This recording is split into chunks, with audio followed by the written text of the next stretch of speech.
The HOA president stood on my grandmother's porch, waving eviction papers and smirking like she'd just won the lottery. What she didn't know?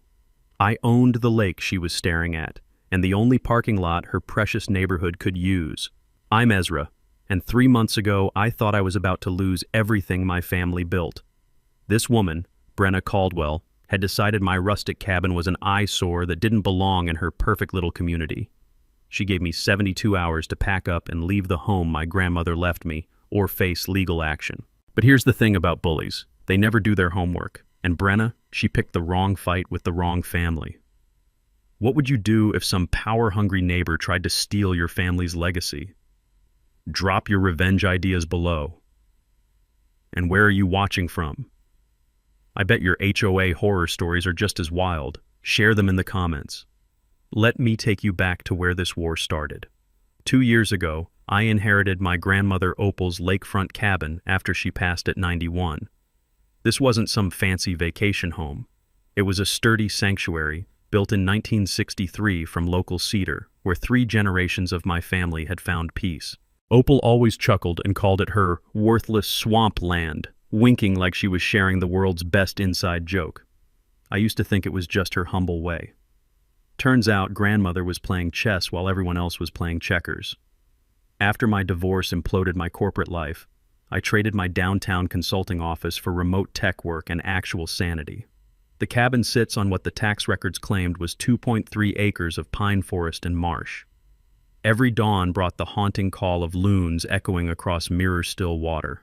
I'd sip coffee watching prehistoric blue herons stalk fish in the shallows, their movements so deliberate they seemed choreographed. Evenings found me on the weathered dock, bare feet dangling in water so clear you could count stones 20 feet down. Those old dock planks, worn silk smooth by decades of family gatherings, felt like coming home to myself. But paradise always attracts parasites. 3 years ago, developer Randy Morrison finished Lakeshore Estates, 47 identical McMansions that sprouted around our lake like some suburban infection. Most new neighbors were decent people, retirees escaping city noise, young families chasing the same peace I'd found. But every neighborhood gets its dictator, and ours came wearing designer tennis whites. Brenna Caldwell arrived from some cookie-cutter suburb in her spotless BMW, looking like she'd stepped off a country club magazine cover. Within 6 months, she'd anointed herself queen of the Waterfront Improvement Committee. Her reign of terror started with the sweet, elderly Kowalskis, who got slammed with a $300 fine for refusing to paint their charming garden shed bureaucratic beige. Then she targeted Vietnam veteran Chuck Martinez, demanding he remove his unauthorized American flagpole or face $50 daily until compliance. The sound of her designer heels clicking across pavement became our neighborhood's air raid siren. We'd hear that sharp click, click, click, and know someone was about to get a lecture about maintaining property values and community standards. 18 months ago, the HOA officially formed when Morrison sold his final lots. That's when Brenna revealed her true ambition: total control. She convinced 5 spineless board members to retroactively claim authority over all waterfront properties, including my grandmother's cabin that predated their plastic kingdom by 40 years. I remember thinking how my Uncle Morris, the retired real estate lawyer, always warned that HOAs could claim jurisdiction they didn't legally possess if nobody challenged them. The woman actually had the brass to claim authority over land that was catching fish before she was catching boys at high school dances. The harassment escalated like a bad fever. Monthly bills for $300 in mandatory community fees. Certified letters demanding $1,200 in architectural review penalties because my cabin's honest cedar siding wasn't approved suburban beige vinyl. I tossed them in my fireplace, figuring any competent lawyer would laugh these demands into next week. My grandmother's place had been grandfathered in since the Johnson administration, or so I thought. I'd never actually verified what legal protections inheritance properties carried. But Brenna doesn't take no for an answer. She hired some ambulance-chasing attorney who probably got his degree from a Cracker Jack box, filed bogus liens against my property. When that failed, she had the audacity to research my divorce records, painting me as some unstable drifter who posed a threat to community harmony. The neighborhood fractured like thin ice. Brenna's compliance cult had maybe 12 hardcore believers, people so desperate for suburban perfection they'd sell their souls for matching mailboxes. Another 18 residents quietly supported me but stayed silent after watching Brenna destroy the Kowalskis and Chuck. The rest just wanted peace and couldn't understand why anyone cared if my cabin looked rustic instead of ridiculous. Then came that crisp Tuesday morning when Brenna strutted up my front steps, designer heels drumming against grandmother's time-worn pine boards like a war march. She clutched those eviction papers like Moses carrying tablets, her expensive perfume failing to mask the stench of pure entitlement. Standing there watching this tennis outfit tyrant lecture me about standards on land my family had claimed before she was born, I remembered grandmother's mysterious smile whenever she'd mention her worthless swampland.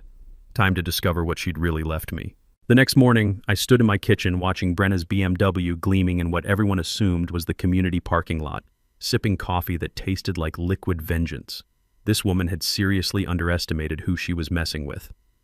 Within 12 hours of delivering her eviction ultimatum, Brenna had already gone nuclear. She'd filed a formal complaint with county code enforcement, claiming my grandmother's old workshop was an unpermitted structure posing immediate safety hazards. The workshop that had weathered 57 winters, while these McMansions were already showing foundation cracks after 3 years. But that was just her opening move. Saturday night at the Hendersons' barbecue, I watched Brenna work the crowd like a politician at a fundraiser. The smoky scent of grilling burgers mixed with her toxic gossip as she held court near the potato salad, spinning tales about my erratic behavior and complete disregard for community safety. "We simply cannot allow one selfish individual to destroy what we've all invested in," she announced, dabbing mustard from her lips like she was cleaning blood from a blade. Her voice carried that particular tone of righteous authority that makes normal people want to throw things. Then came her digital warfare campaign. Brenna posted a manifesto on our neighborhood Facebook group about protecting our shared values and property investments. She'd included photos of my cabin shot from deliberately unflattering angles, with captions like, "When community cooperation breaks down," and "Why architectural standards matter." Her post got 3 likes from her compliance cult members and 47 eye-roll emojis from everyone else. But the poison was spreading. That's when something my Uncle Morris had mentioned during last Christmas dinner clicked into focus.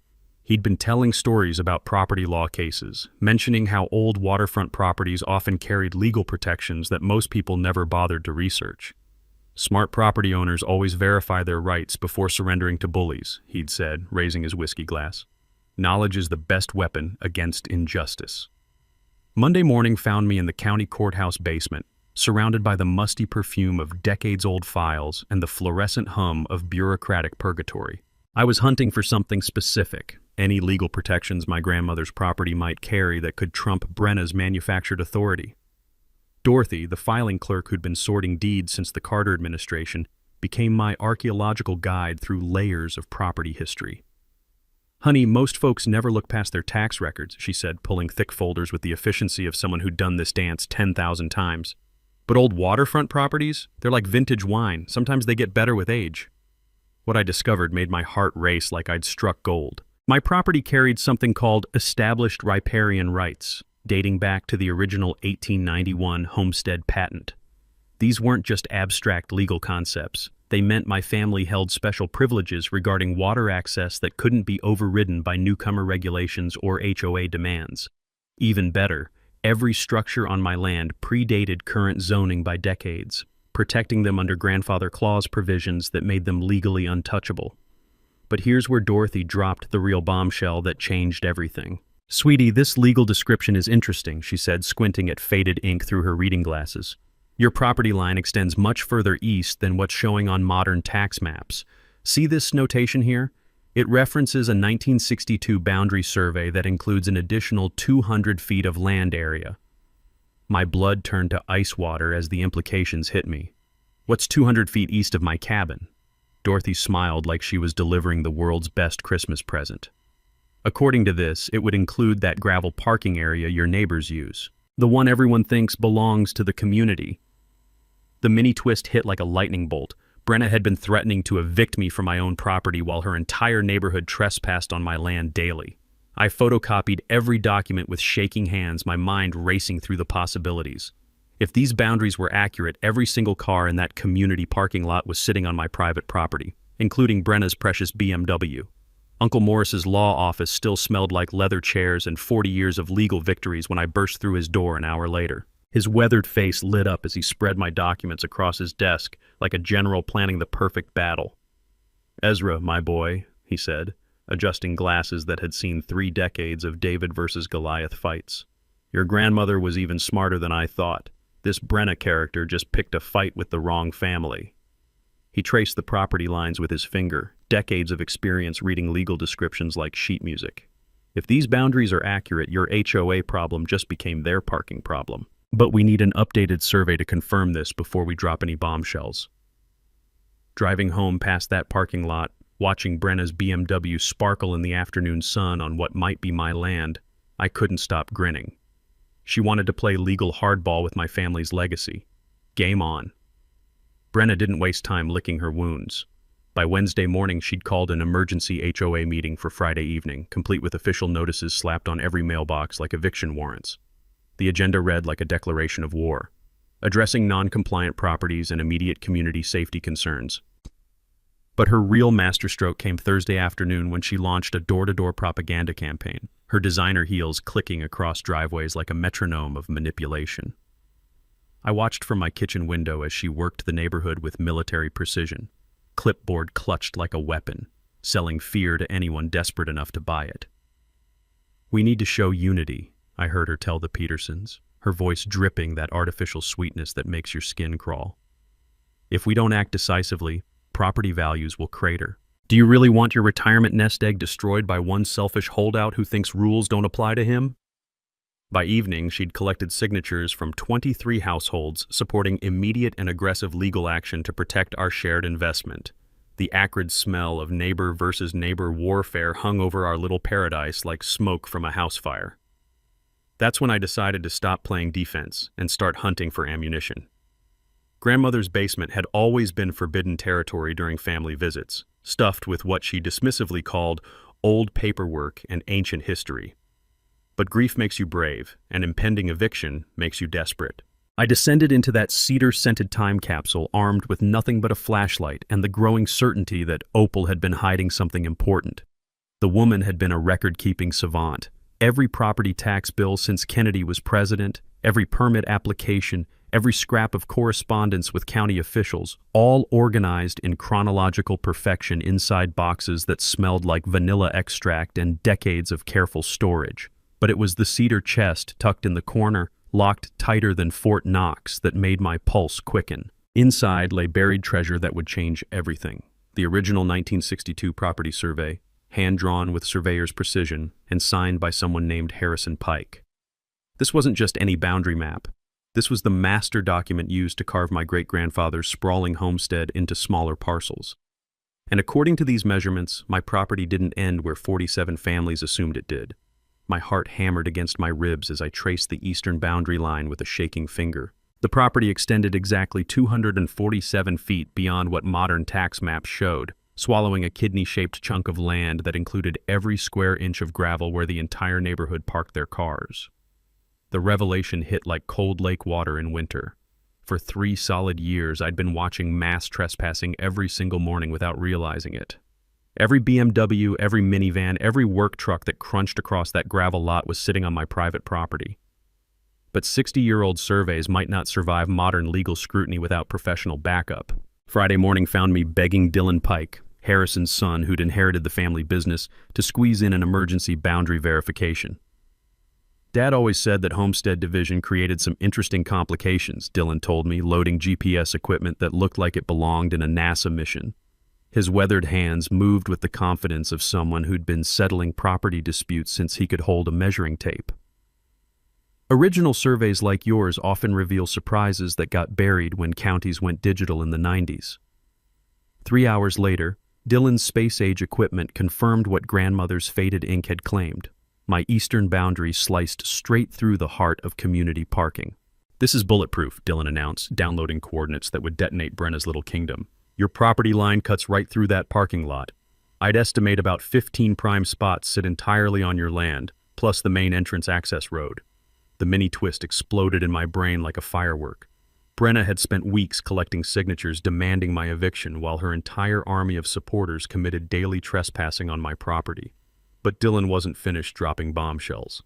"There's something else your grandmother left you," he said, cross-referencing measurements against historical water records he'd pulled that morning. "This survey includes riparian boundaries that extend into the lake itself. Looks like your family owns more than just the parking lot." He pointed toward the water where a dozen boats bobbed peacefully at their moorings. "See those dock slips everyone's been renting from the HOA? They're sitting in water that legally belongs to you." My mind reeled as the implications crashed over me like a tsunami. Not only did I own the parking lot, I owned the lake bottom where every boat in the neighborhood was anchored. The HOA had been collecting slip fees for 3 years on water that belonged to me. Friday evening arrived heavy with the promise of warfare.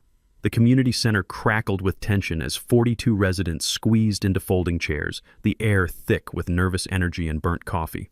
Brenna commanded the front of the room like a general addressing troops before battle, armed with her petition and delusions of authority.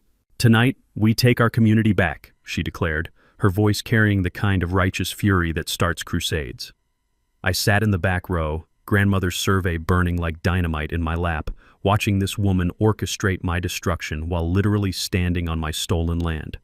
Time to teach everyone a lesson about doing homework before picking fights. The weekend after Brenna's war council brought psychological warfare that would have made dictators jealous. Saturday morning, I woke to find a Channel 7 news van parked in what I now knew was my parking lot, complete with a blonde reporter practicing her deeply concerned citizen expression in the side mirror. Brenna had weaponized local media, spinning a masterpiece of fiction about a dangerous squatter situation threatening community safety. The reporter, a fresh-faced kid named Jessica who looked like she'd gotten her journalism degree from a Cracker Jack box, devoured every syllable of Brenna's Oscar-worthy performance. "This individual has repeatedly violated community safety standards and shown complete contempt for his neighbor's well-being," Brenna declared to the camera, gesturing toward my cabin like she was identifying a biohazard. The morning breeze carried her voice across the water, poisoning the air with manufactured outrage. But that theatrical performance was just her opening act. Sunday evening delivered the real psychological torture, Brenna's neighborhood safety patrol. 6 clipboard-wielding volunteers began documenting my every breath like I was under federal surveillance, photographing me checking mail, recording timestamps when I left for groceries. The sharp crunch of their footsteps on my gravel driveway became the soundtrack to my personal police state. Monday morning brought her nuclear option, a restraining order petition filed with theatrical flair at the county courthouse. According to her sworn statement, I'd made threatening remarks about property boundaries and exhibited increasingly erratic behavior that endangers community members. The woman had actually convinced 3 neighbors to commit perjury for her crusade. The Williamses, who owed her money from some bogus committee fundraiser, and Mrs. Bennett, who lived in terror of losing her perfect lawn award, had provided sworn statements about my hostile attitude threatening their quality of life and property values. That's when I stopped gathering intelligence and started deploying weapons of mass destruction. During my divorce proceedings, Uncle Morris had taught me the golden rule of legal warfare. When someone builds a case against you, you better build a fortress against them. While Brenna played neighborhood prosecutor, I was researching the one discovery that could obliterate her entire kingdom, who actually owned the lake that gave Lakeshore Estates its multi-million-dollar appeal. The State Water Management Department felt like archaeological expedition headquarters. Endless filing cabinets stretching back generations, staffed by civil servants who'd been tracking water ownership since the Ice Age carved the first lake beds. "Most folks assume all lakes belong to the state," explained Margaret, a 40-year department veteran whose gray hair had witnessed more water rights battles than the Supreme Court. "But lakes can remain privately owned if they meet specific historical criteria and were never formally transferred to public management." What those dusty files revealed made my entire body tremble like I'd grabbed a live electrical wire. Our lake, all 47 crystal-clear acres that every single Lakeshore Estates resident used for swimming, boating, fishing, and bragging to their suburban friends, had never been transferred from private ownership to state control. When my great-grandfather's homestead was divided in 1962, the water rights stayed attached to the main parcel. My parcel. I didn't just own waterfront property, I owned the entire fucking lake. Every morning when neighbors launched their boats, they were trespassing on my water. Every summer evening when families splashed at the community beach, they were swimming in my private lake. Every boat slip fee the HOA had collected for 3 years, $200 monthly per slip times 23 boats times 36 months, That was $165,600 in stolen rental income from water that belonged to me. The mini twist exploded in my brain like a supernova. Brenna wasn't just running a harassment campaign, she was operating an illegal commercial enterprise on my private property. But the water rights documentation revealed something even more devastating to her little empire. The HOA had been advertising boat slips to prospective residents as a premier community amenity included with membership. They'd been using my lake as their primary selling point, inflating property values with my water while simultaneously trying to evict me for being an architectural eyesore. Tuesday afternoon, Dylan and I mapped every square inch of my underwater empire using sonar equipment that looked like it belonged on alien spacecraft. The boundaries were ironclad. I owned every foot of lake bottom, every inch of shoreline except for tiny slivers directly touching other properties. "This is absolutely unprecedented," Dylan said, reviewing measurements that would rewrite our entire community's understanding of reality. "Your grandmother left you control over the one asset this whole neighborhood depends on for their lifestyle, their property values, their entire identity." Wednesday brought Brenna's final desperate escalation. She'd scheduled an emergency community meeting for Friday night, but this time she'd invited County Sheriff Martinez to maintain order during discussions of criminal trespassing charges. The woman was planning to have me arrested at my own kangaroo court trial. Her flyer, distributed like propaganda leaflets to every mailbox, read like a terrorist alert. "Final community meeting regarding dangerous non-compliance. Sheriff's Department will attend to ensure public safety." Thursday evening, I sat on my dock watching sunset paint my lake in shades of gold and crimson, surrounded by boats anchored in my water while cars rested on my land. Tomorrow night, Brenna would attempt to destroy me in front of the entire community. She had absolutely no idea I was about to reveal that I owned everything that made her neighborhood worth living in. Friday morning arrived crackling with electricity, and I knew it was time to unleash the nuclear option. Uncle Morris met me at his office at 7 a.m., the scent of fresh coffee mixing with decades of leather-bound legal victories as I spread my arsenal of documents across his battle-scarred mahogany desk. "Sweet Mother of God, Ezra," he breathed, his weathered hands trembling slightly as he absorbed the magnitude of what grandmother had left me. His 40 years of property law experience had never prepared him for anything this spectacular. Your opal wasn't just smart, she was playing interdimensional chess while everyone else was playing rock, paper, scissors. We spent 3 hours dissecting every document like surgeons, Morris's excitement building with each revelation. His reading glasses fogged with anticipation as he cross-referenced boundary surveys with water rights, his calculator working overtime to quantify the scope of my inheritance. But then he discovered something that made even his seasoned lawyer's composure shatter completely. "Jesus Christ on a pogo stick," he whispered, pulling out receipts and financial records I hadn't even noticed in grandmother's files. "Ezra, the HOA hasn't just been collecting boat slip fees. They've been running a full-scale commercial marina operation on your water." The numbers hit like a financial avalanche. 23 boat slips at $200 monthly for 36 months, $165,600. Annual lake access fees of $50 from all 47 households, $7,050 yearly. Summer day use privileges at $25 per guest family, another $15,000 annually. Premium fishing licenses at $100 each, $4,700 more. We're looking at over $200,000 in unauthorized commercial exploitation of your property, Morris calculated, his pen scratching across legal pads like he was documenting the heist of the century. The musty smell of old law books seemed to intensify with each shocking revelation.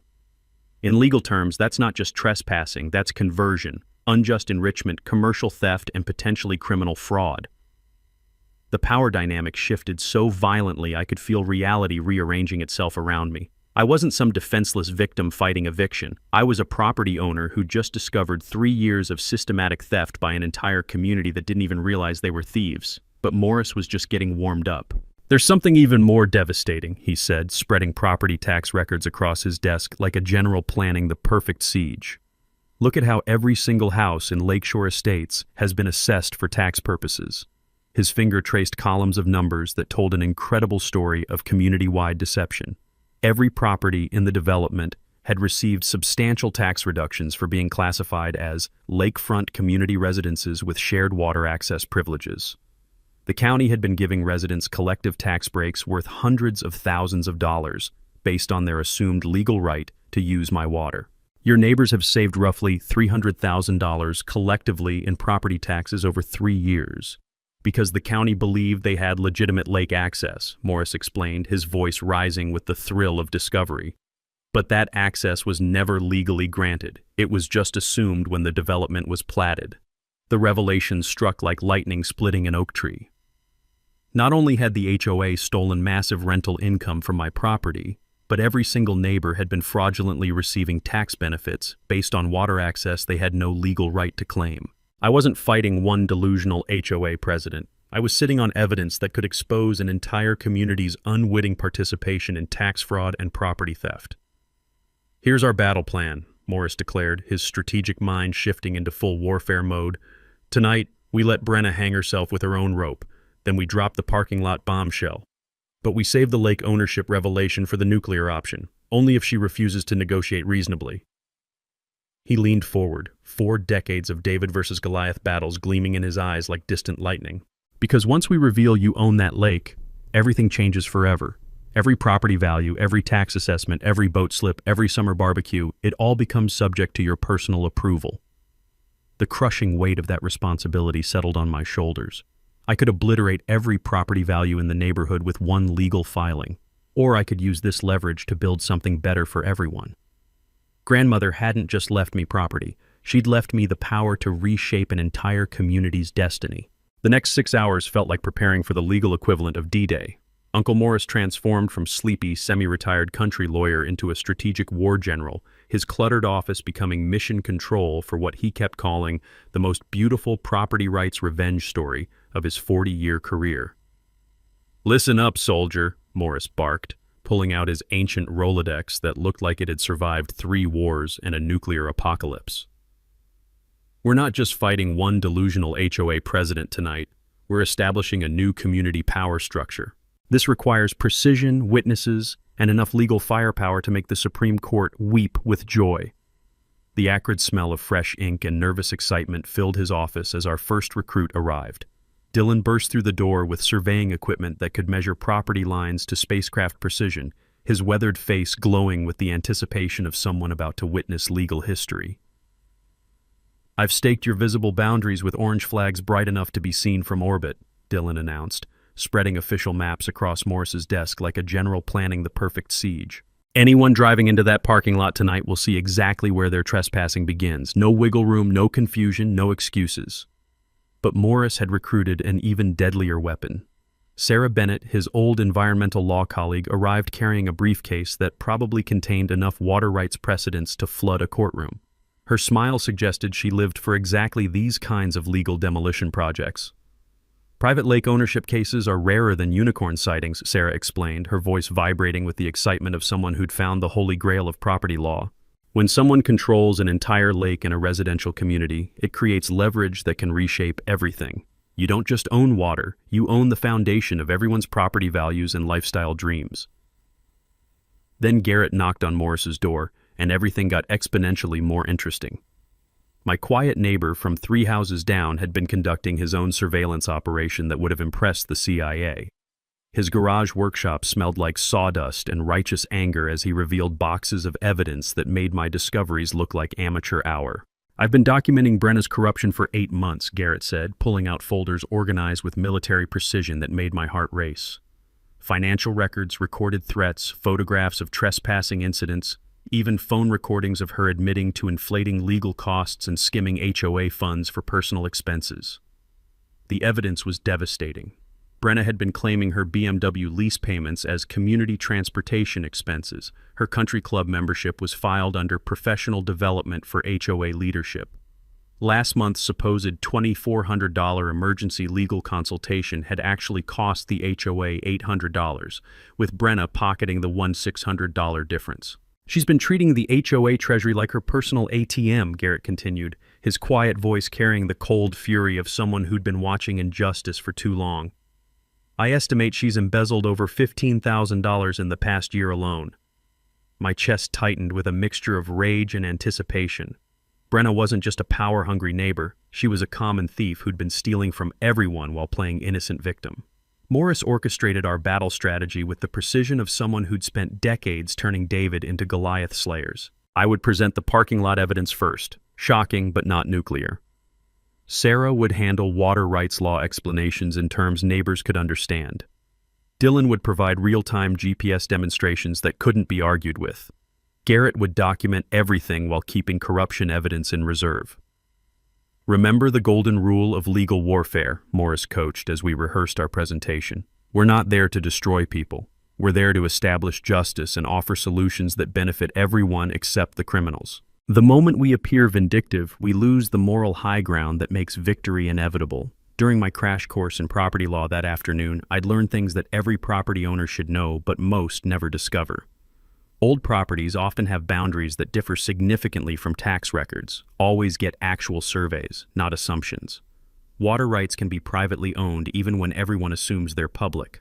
Research before you pay fees to use water that might belong to someone else. Most importantly, when facing legal harassment, professional documentation and evidence gathering beat emotional reactions every single time.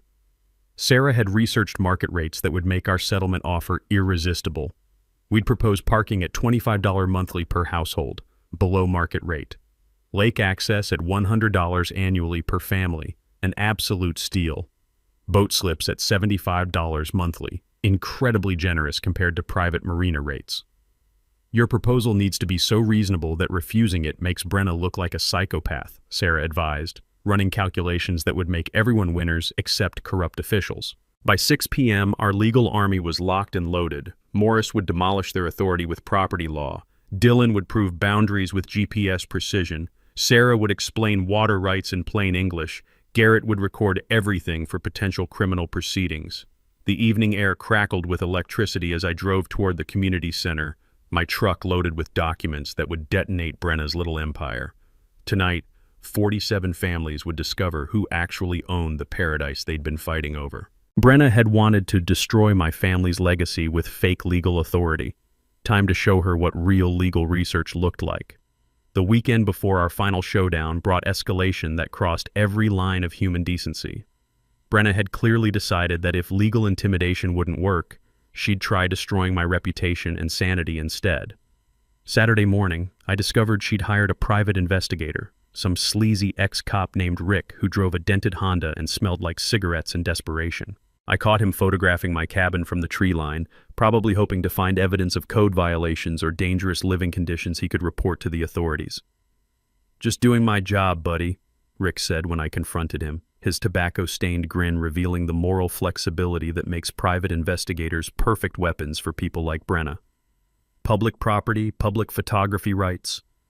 Except he wasn't on public property. He was standing on my land, about 50 feet into the forest that belonged to me according to Dylan's survey. I took photos of him trespassing while he took photos of my supposedly dangerous cabin, creating the kind of mutual surveillance comedy that would have been hilarious if it weren't trying to destroy my life.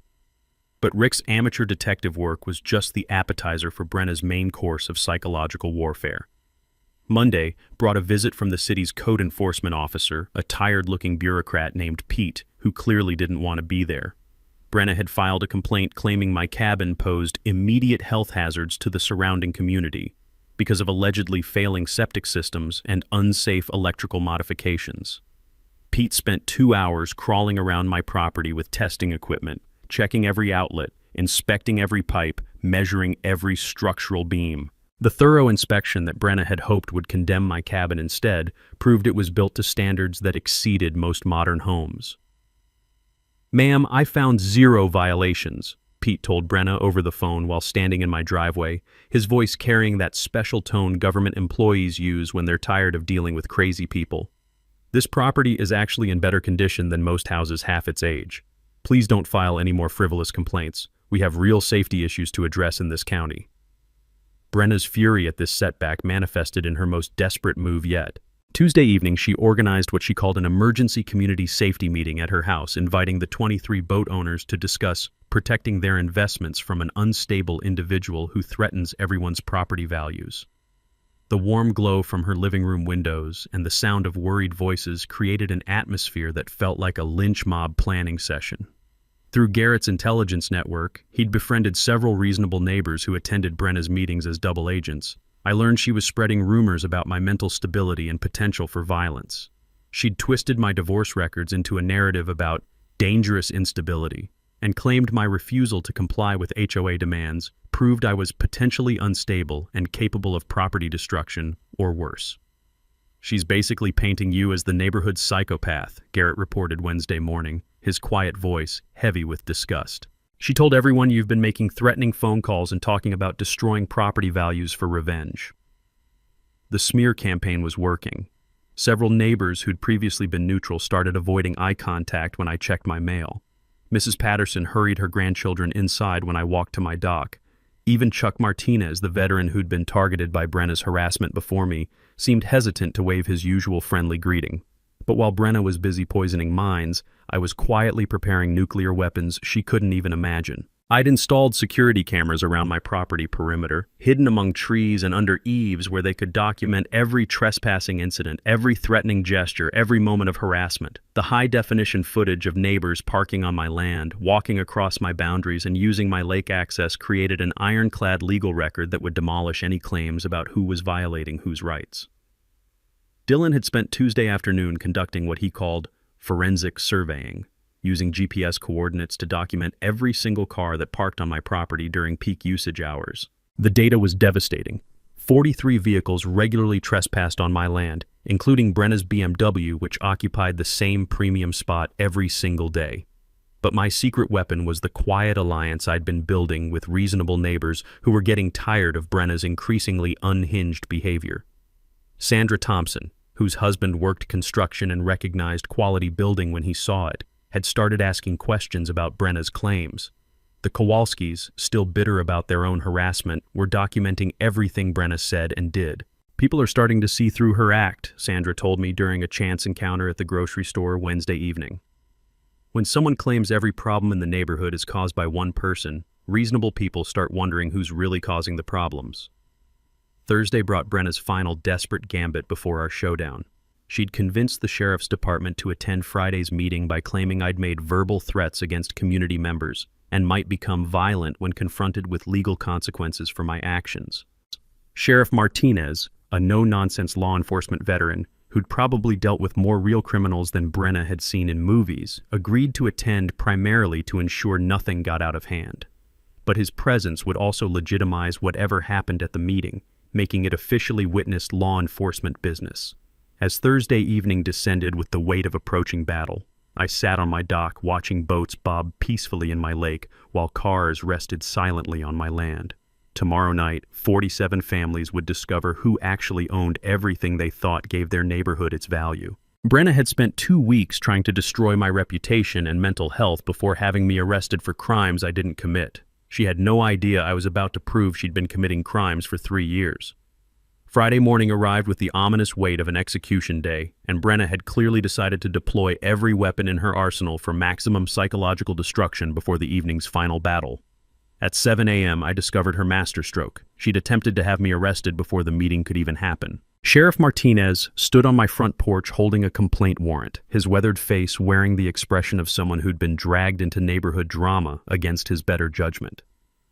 "Mr. Thompson, I have to ask you some questions about allegedly threatening phone calls made to Mrs. Caldwell," he said, his tone suggesting he'd rather be investigating actual crimes than middle-aged neighbor disputes.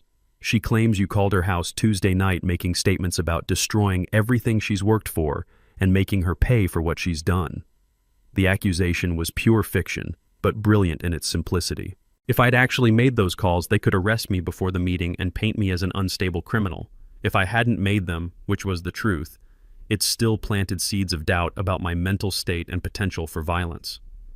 "Sheriff, I haven't called that woman once since this whole mess started," I said, pulling out my phone records that I'd learned to keep meticulously documented.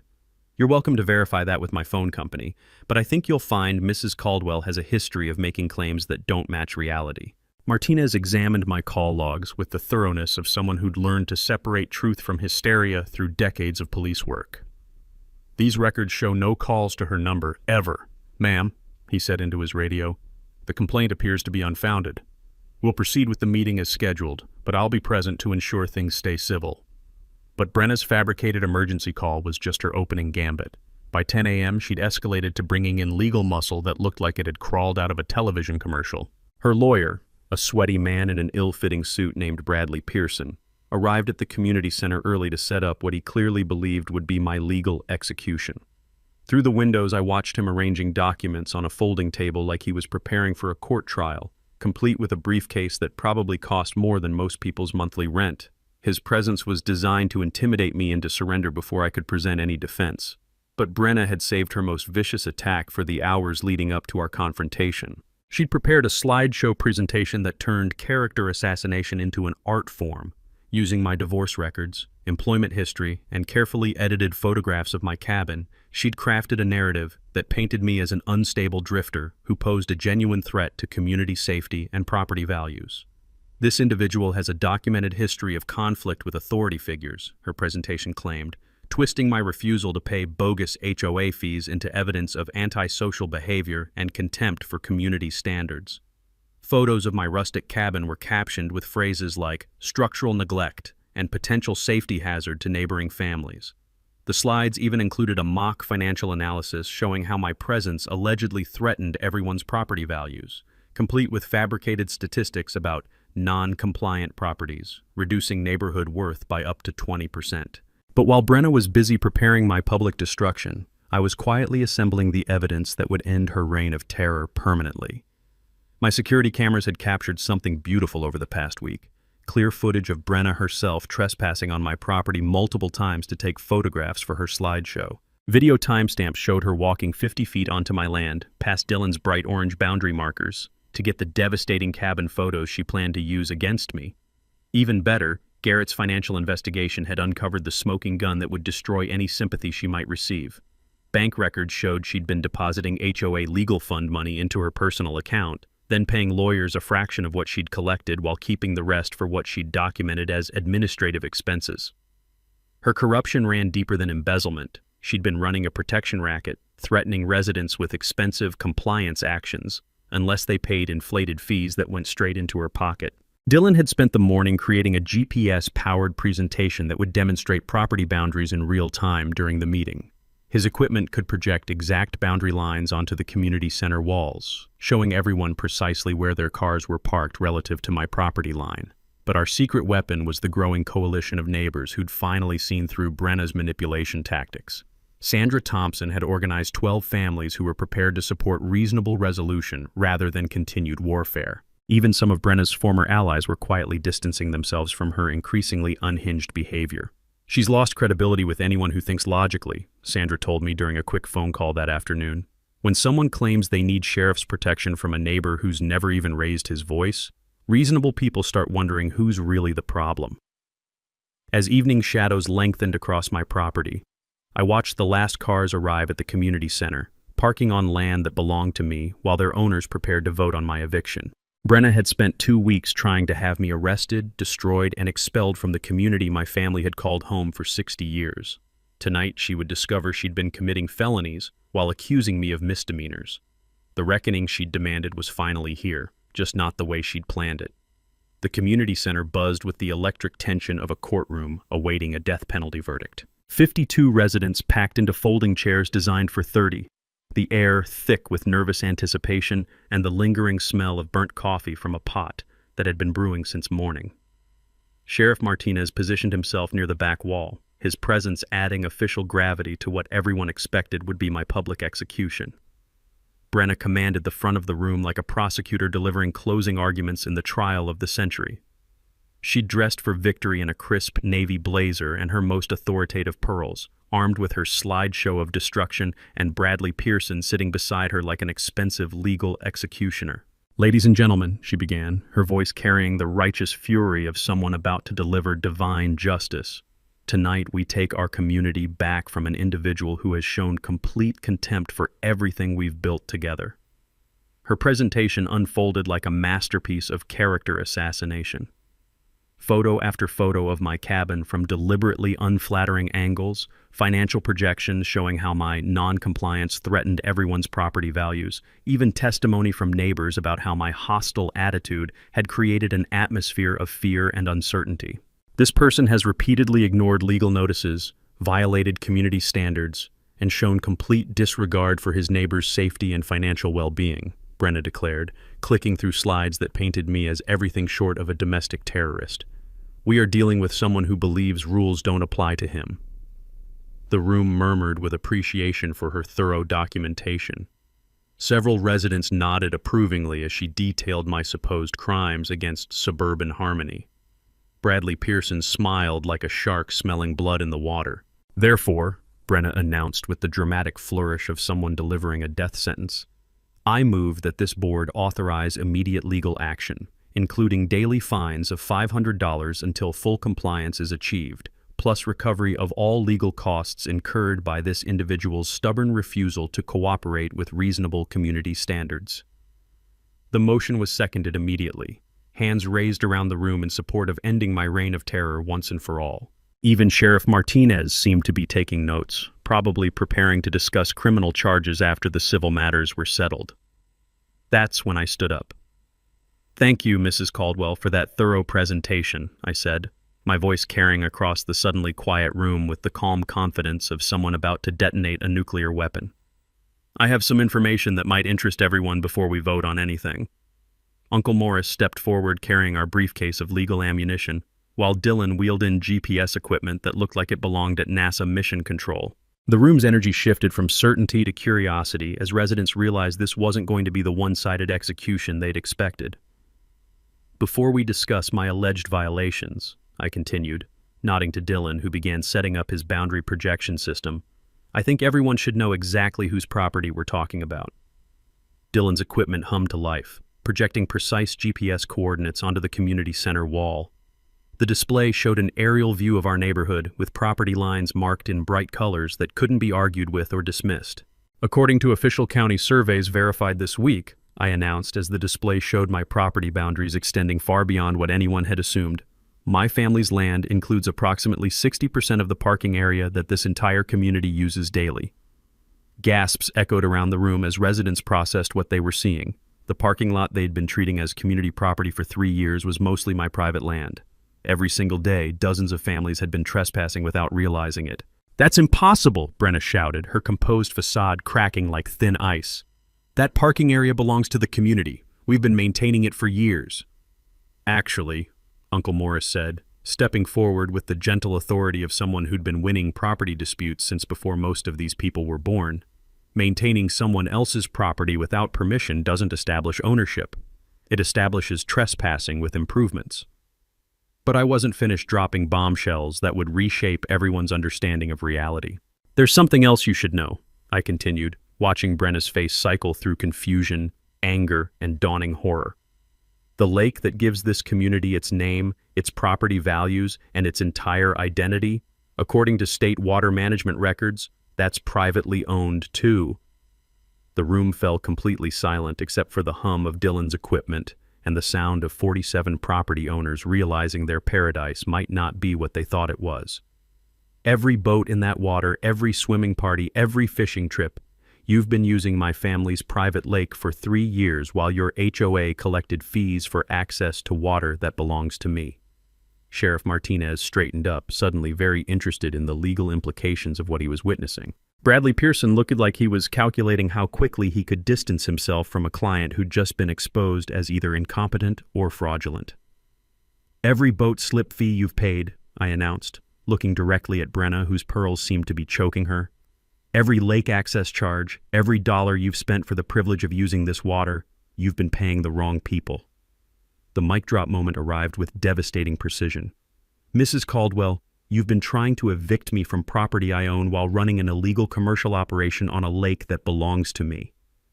The room exploded in chaos as 47 families realized their property values, their lifestyle, their entire community identity depended on the generosity of the man their HOA president had been trying to destroy. The chaos that followed my revelations could have powered a small city. 47 property owners suddenly realized their entire lifestyle depended on the man their HOA president had spent months trying to destroy. The irony was so thick you could cut it with a surveyor's chain. Sheriff Martinez stepped forward as voices rose and accusations flew, his presence restoring enough order for rational discussion.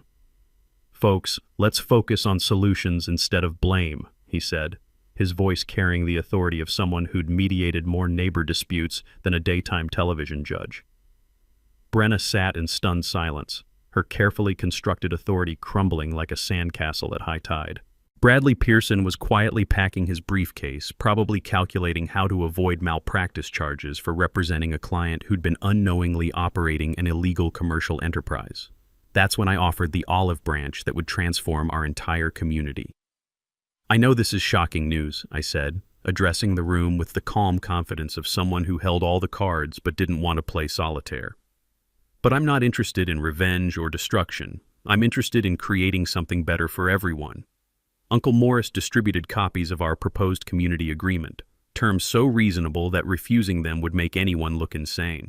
Parking fees reduced from $0, because they'd been trespassing, to $25 monthly per household. Lake access dropping from the HOA's $200 annual extortion to $100 yearly per family. Boat slips cut from $200 monthly to $75. These rates are significantly below market value for private lake communities, Morris explained, as residents read terms that would actually save them money while giving them legal access to everything they'd been using illegally. Additionally, Mr. Thompson proposes establishing a community improvement fund using surplus revenues to benefit everyone. The vote was 46 in favor, with only Brenna abstaining, probably because she was calculating how quickly she could flee the state before anyone pressed criminal charges for embezzlement. Within 3 weeks, our new Lakeshore Community Association had replaced the corrupt HOA with something resembling actual democracy. Brenna quietly moved away after the state attorney general's office began investigating her financial management, her house selling at a 20% loss that became the neighborhood's only property value decrease. The transformation was remarkable. I used the community fund revenues to install proper lighting and drainage for the parking area, creating the kind of amenities the HOA had promised but never delivered. We established a public beach area where families could enjoy the lake without trespassing on individual properties. Annual lake cleanup and fish stocking programs turned our water into a model of environmental stewardship. The financial benefits extended beyond my property. When the county reassessed everyone's property values based on legitimate lake access agreements, most families saw their tax burdens decrease while their actual property values increased due to legal certainty about community amenities. But the real victory was personal healing and community building. Neighbors who'd been afraid to speak up during Brenna's reign of terror began volunteering for improvement projects. The Kowalskis repainted their garden shed in colors that made them happy instead of bureaucratically approved beige. Chuck Martinez's flagpole became a source of pride instead of violation notices. My cabin renovation used sustainable materials and community-friendly design that honored my grandmother's legacy while contributing to neighborhood beauty. Several neighbors volunteered their professional skills. Sandra's husband did electrical work, the Petersons landscaped the new beach area, even some of Brenna's former supporters helped with dock repairs. The most meaningful outcome was establishing Opal's Environmental Scholarship Fund using surplus community fees. The program provides college assistance for local students studying conservation, environmental science, or sustainable development. 3 recipients have already been selected, carrying forward my grandmother's wisdom about being good stewards of the land we temporarily inhabit. Our annual Lake Days Festival has become a regional attraction, bringing together multiple neighborhoods for celebration of community cooperation over litigation. Local newspapers featured our story as a model for resolving HOA disputes through research, documentation, and good faith negotiation instead of expensive legal warfare. Property values throughout Lakeshore have stabilized at their highest levels ever, proving that cooperation builds wealth better than conflict. Several similar communities have adopted our governance model after their own battles with overreaching HOA officials. As I sit on my dock watching sunset paint the lake in shades of gold and crimson, surrounded by the sounds of children playing at our community beach and neighbors sharing evening conversations, I understand what my grandmother really left me. Not just property, but the opportunity to build something better than what came before. Now it's your turn to share the battle scars and victory stories. Drop your HOA nightmare experiences in the comments. I read every single one, and your story might become my next episode exposing how regular people can defeat bureaucratic bullies with proper research and determination. And if you love seeing everyday heroes outsmart corrupt systems through clever legal tactics and community building, smash that subscribe button. We're creating a movement of people who refuse to be pushed around by petty tyrants with fake authority. From all of us here at HOA Stories, thanks so much for watching today's HOA Karen Meltdown. If you enjoyed seeing neighbors stand their ground and karma catch up, smash that like button, leave a comment with your thoughts, and subscribe so you won't miss the next HOA drama we bring you.